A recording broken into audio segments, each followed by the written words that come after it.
어제 17시 대비 추가 확진자는 없습니다.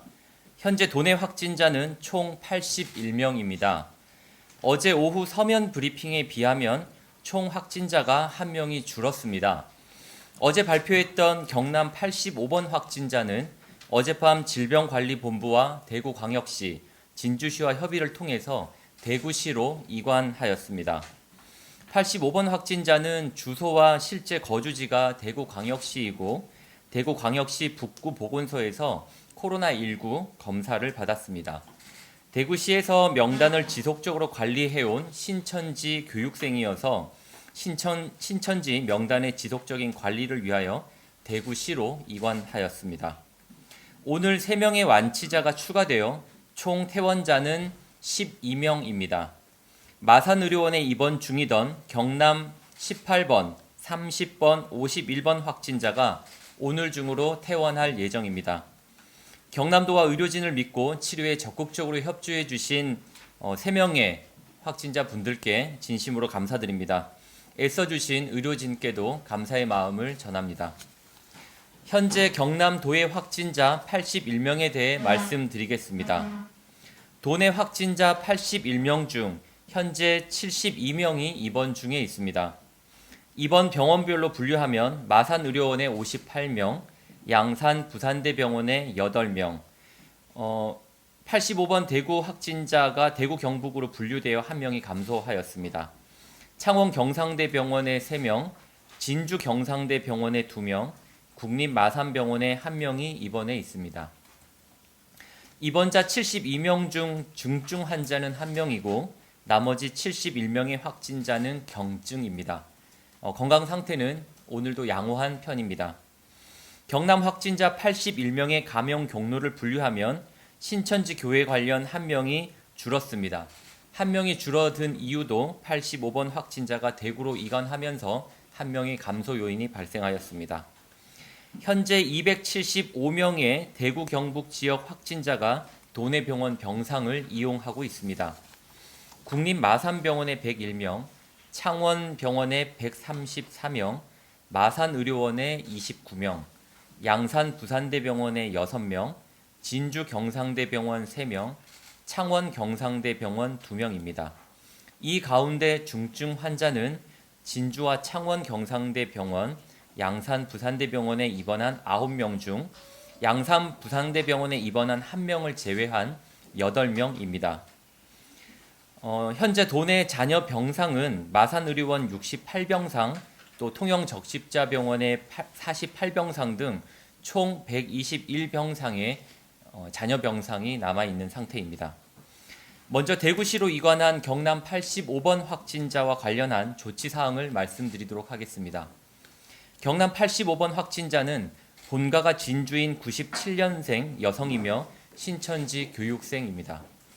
대구광역시 북구보건소로부터 자가격리자로 지정되어 2월 27일부터 자가격리 중이었습니다.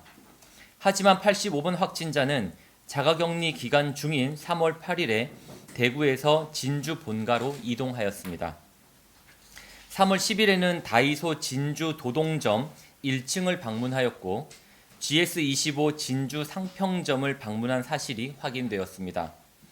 85번 확진자가 방문한 확진자의 자택과 다이소 진주 도동점, GS25 진주 상평점은 방역 소독을 실시하고 일시 폐쇄하였습니다. 현재 방문 장소의 CCTV 등을 통해 접촉자를 파악하고 있고 접촉자와 정확한 역학조사는 현재 진행 중에 있습니다. 경남 85번 확진자는 자가격리 중 진주를 다녀간 것은 명백히 자가격리 규정 위반입니다. 감염병의 예방 및 관리에 관한 법률 제42조 2항과 제80조에 의하면 자가격리 처분에 따르지 않는 자는 300만 원 이하의 벌금에 처하도록 규정하고 있습니다. 질병관리본부는 자가격리 이탈자에 대한 고발 조치는 자가격리 명령권자가 실시하여야 한다는 입장에 따라 우리 도는 85번 확진자를 반드시 고발해 줄 것을 공문으로 대구광역시에 요청하였습니다. 대구광역시도 고발 조치하겠다는 답변을 해왔습니다. 우리 도는 향후에도 자가격리자의 격리 위반에 대해서는 강력하게 대응할 계획입니다. 자가격리 위반은 도민들의 생명과 안전을 위협하는 행위입니다. 있을 수 없는 일이고 용납할 수 없습니다. 어떤 방법으로도 반드시 그 책임을 물을 것입니다. 우리 도내 자가격리 중인 분들께서는 그동안 자가격리 수칙을 잘 지켜주셨던 것처럼 앞으로도 계속 자가격리에 적극 협조해 주실 것을 다시 한번 당부드립니다. 신천지 신도와 교육생 조사 상황에 대해서 말씀드리도록 하겠습니다. 현재까지 능동감시를 통해 찾은 유증상자는 어제보다 37명이 증가한 402명입니다. 검사 결과는 음성 372명, 검사 진행 중 14명, 검사 예정 16명입니다. 중앙방역대책본부로부터 통보받은 고위험 직종에 대한 검사 결과를 말씀드리겠습니다. 요양병원 종사자, 간병인 등 총 60명 중에 47명에 대해서 검사를 진행을 했고요. 검사 결과는 음성 25명, 검사 중 21명, 검체 채취 예정 1명입니다. 어제 저희가 파악하기로 고위험군 종사자가 아니라고 밝힌 11명에 대해서는 현재 질병관리본부와 명단 대조 작업을 진행하고 있습니다. 그 외에 중복 명단 1명, 타시도 명단 1명은 검사 대상에서 제외하였습니다. 우리 도가 자체 파악한 고위험군 종사자는 어제보다 3명이 증가한 383명입니다. 이 383명에 대해서는 능동감시를 강화하고 있습니다. 향후 중앙방역대책본부는 병원 종사자, 어린이집 초등학교 교사, 사회복지시설 종사자 명단을 곧 지방정부로 통보해올 예정입니다. 질병관리본부에 우리 도가 자체 파악한 명단도 보내서 고위험 직업 종사 여부를 확인해 줄 것을 요청해 놓은 상태입니다. 결과를 받는 대로 바로 검사에 착수할 수 있도록 준비를 잘 하겠습니다. 신천지 소규모 거주시설 26군데에 대한 조치 상황입니다. 모든 소규모 거주시설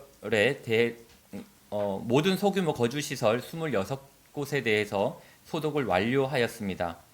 26개소 시설 중 16개소는 해산이 완료되었고 현재 10개 시설에 17명이 거주하고 있습니다. 예배를 실시하는지 등에 대한 여부는 상시 모니터링을 강화하고 그 외에 다른 거주시설에 대해서도 현재 조사를 진행하고 있습니다. 콜센터 등 고위험 사업장 관련해서 말씀드리겠습니다. 우리 도는 콜센터뿐만이 아니라 고위험 사업장에 대해서도 자체적으로 긴급 조사를 실시하고 있습니다. 정확한 현황을 파악하기 위해 고용노동부 등 정부가 보유한 현황 자료를 요청을 하였고 우리 도도 자체적으로 현황 파악을 병행하고 있습니다. 현재까지 파악한 콜센터에 대해서는 밀집도를 낮추는 방안, 손소독제 비치, 주기적인 환경 소독 등 사업장의 감염 위험을 낮추기 위한 예방조치 실시를 요청하였습니다. 대규모 콜센터를 운영하고 있는 경남은행 고객 콜센터와 경남에너지를 어제 우리 도의 역학조사관 등이 방문해 근무 환경을 점검하고 긴급 컨설팅을 실시하였습니다. 콜센터 등 고위험 사업장에 대하여 관리를 강화하고 지역 내 감염 확산이 되지 않도록 최선을 다하겠습니다. 경상남도 스마트 안전 맵이 오늘부터 운영됩니다. 그간 코로나19 확진자들의 이동 동선, 또 신천지 교회의 위치 정보 등 지도의 표시에 시각적으로 확인할 수 있도록 해달라는 도민의 요청이 있었습니다. 우리 도는 스마트 안전 맵 개발을 경남연구원에 요청을 했고 경남연구원은 한국국토정보공사와 협업해 경상남도 스마트 안전 맵을 개발하게 되었습니다. 경상남도 홈페이지 코로나19 상황판을 통해 오늘부터 제공할 예정입니다. 마스크 판매처 그리고 경남 확진자의 동선, 국민안심병원, 선별진료소의 위치, 신천지 교회와 시설에 대한 위치, 또 착한 임대료 운동을 벌이고 있는 곳에 대한 위치까지 약 6개의 정보를 6개의 위치 정보를 시각적으로 확인할 수 있습니다. 특히 한국정보화진흥원이 제공하는 마스크 재고 현황 링크를 함께 포함해 마스크 판매처의 마스크 재고 현황도 실시간으로 확인할 수 있습니다. 도민들이 편리하게 사용할 수 있도록 필요한 정보는 지속적으로 추가하겠습니다. 도민들의 많은 이용을 부탁드립니다. 코로나19 중증 응급 진료센터를 지정해 운영하겠습니다. 코로나19가 지역 사회에 확산되면서 일부 병원의 응급실에서는 응급실 감염을 우려해 발열 호흡기 증상의 중증 응급 환자를 수용하지 않는 일부 사례가 있었습니다. 이로 인해 응급치료의 골든타임을 놓치는 안타까운 사례도 확인되고 있습니다. 우리도는 중증 응급진료센터를 지정해 코로나19 의심 환자 중 중증 응급 환자를 책임 진료하겠습니다. 중증 응급 진료센터는 5개 병상 이상의 격리 진료 구역이 있어야 하고 중증도와 감염 여부를 분류하기 위한 사전 환자 분류소도 설치할 수 있어야 합니다. 우리도는 지정 기준에 적합한 진주 경상대병원, 양산 부산대병원, 삼성 창원병원 등 3개소를 중증응급진료센터로 지정하겠습니다. 중증응급진료센터는 사전 환자 분류소에서 중증도와 감염 여부를 구분해 경증 환자는 다른 병원의 응급실로 안내하게 됩니다. 중증 환자는 의심 증상이 없는 경우에는 일반 진료구역에서 진료를 하고 의심 증상이 있는 경우에는 별도의 격리 진료 구역에서 진료하게 됩니다. 응급치료의 골든타임을 놓치는 일이 없도록 중증응급진료센터를 내실 있게 운영해 가겠습니다. 이상으로 오늘 브리핑을 마치겠습니다.